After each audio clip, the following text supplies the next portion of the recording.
En el vídeo de hoy hablaremos de placas base, o también conocidas como placas madre. Este componente es, como su nombre indica, la base de nuestros equipos y la encargada de comunicar todos los demás componentes entre sí.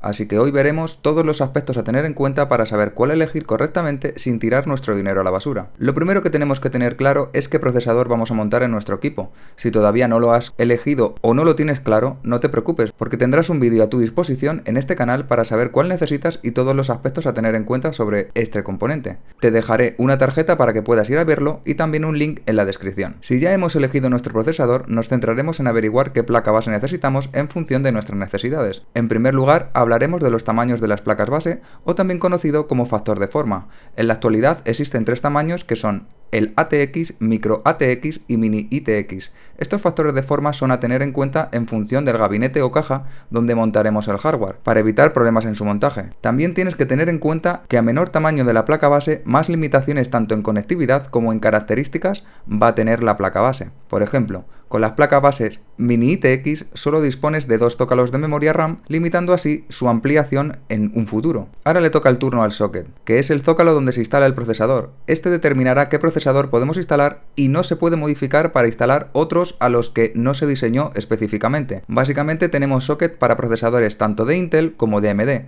Para saber qué socket necesita nuestra CPU, haremos lo siguiente. En el caso de Intel, nos iremos al buscador de Google y escribiremos el modelo del procesador Intel y a continuación escribiremos ARK. En este ejemplo usaremos el i5 13600K. Entramos en la primera web que nos aparece de Intel y nos iremos al apartado de especificaciones del paquete y en zócalos compatibles nos dirá el socket compatible de nuestra CPU, en este caso el LGA 1700. En el caso de AMD, nos vamos a Google y escribimos el modelo del CPU, en este caso usaremos el Ryzen 7 5700X. Entramos en la web de AMD, seleccionamos las opciones de especificaciones y en CPU Socket nos marcará qué socket es el compatible, en este caso AM4. Teniendo claro el factor de forma y el socket, pasamos a ver el chipset. El chipset es un conjunto de chips de la placa base que su función es hacer diferentes funciones del hardware como el acceso de memoria, control de bus de datos, etcétera, etcétera. Cada chipset nos ofrece una serie de características y en función de lo que necesitamos, escogeremos entre las diferentes gamas existentes. En primer lugar hablaremos de los chipsets de AMD y veremos las compatibilidades entre las diferentes series de Ryzen y los diferentes chipsets que tenemos disponibles en el mercado. Pero ojo, todos los datos que te voy a dar a continuación son datos técnicos de las características de los chipsets y esto puede variar según el fabricante de la placa base. Me refiero a temas como si es necesario la actualización de BIOS, el número de canales de memoria, overclock, etcétera, etcétera.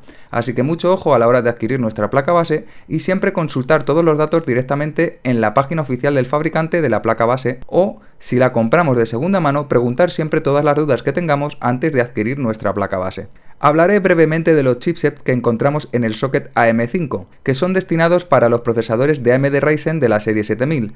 Nos vamos a la web de AMD y encontramos los chipsets que hay disponibles a día de hoy. Las principales diferencias entre estos chipsets, a grandes rasgos, son el número de PCI Express en 5.0, tanto para GPU como para NVMe. No profundizaré en este socket dado que en este momento de hacer el vídeo existe una gran falta de stock en placas base y además tiene un coste elevado. Te dejaré los links a la web de AMD tanto para los chipsets de AM4 como para los de AM5. Ahora le toca el turno a los chipsets de AM4. En primer lugar te mostraré una tabla con todas las compatibilidades entre series de Ryzen y las diferentes series y gamas de chipset.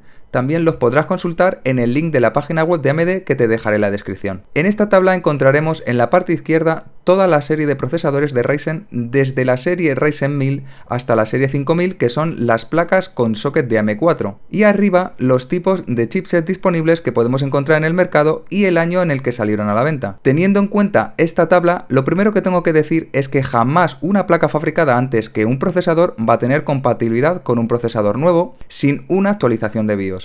Aunque en algunas ocasiones, como en el caso de los Ryzen 2000 y 3000, como ves, tienen compatibilidad entre los chipsets de la serie 1000. Esto se debe a que las placas base que todavía no se han vendido o son nuevas remesas, se actualizan de BIOS con la salida de los nuevos procesadores antes de ponerse de nuevo a la venta. Por eso es muy importante informarse antes de comprar si la placa base está actualizada de BIOS o no. Por cierto, la serie que aparece como APU son las que cuentan con gráficos integrados y siempre llevan una G al final del nombre del modelo, como es el caso del Ryzen 5 3600G. Ahora te mostraré otra tabla con lo que en mi opinión son las características o factores más importantes a tener en cuenta a la hora de adquirir un chipset u otro que se adapte a nuestras necesidades. En primer lugar, he marcado de color verde a la gama baja, de amarillo a la gama media y de rojo a la gama alta. En esta tabla cabe destacar que es interesante el XFR2 si no estás interesado en el overclock, dado que esta característica es un overclock en automático sin la necesidad de tocar nada. En el caso de la RAM soportada, con 32 GB para gaming es más que suficiente, pero si lo que necesitas es un equipo para editar vídeo en 4K, quizás requieras de más memoria RAM y esto debes de tenerlo en cuenta. En el caso de la frecuencia de la RAM, esto debes de tenerlo en cuenta si vas a montar un procesador con gráficos integrados, porque a más frecuencia de RAM, mejor rendimiento te dará. Con el PCI Express, en mi opinión, no creo que tengas muchos problemas si eliges el PCI Express 3.0, pero si no quieres complicarte la vida y quieres alargar la vida útil de tu PC lo máximo posible, yo iría por el PCI 4.0. Además, ten en cuenta que si tienes dispositivos de almacenamiento con NVMe en PCI Express 4.0 o tarjetas gráficas de nueva generación, esto podría darte un plus de rendimiento en un futuro. En resumen, y en mi opinión, la mejor serie de chipset es la 500. Y si quieres una placa base de gama de entrada, yo iría a por el chipset A520. Si lo que quieres es una gama media, para gaming me decantaría por el B550, y si quieres lo mejor de lo mejor, obviamente iría por el X570. Pero esto ya es cosa tuya y debes adaptarte a tu presupuesto y necesidades. En el caso de los chipsets de Intel la cosa cambia.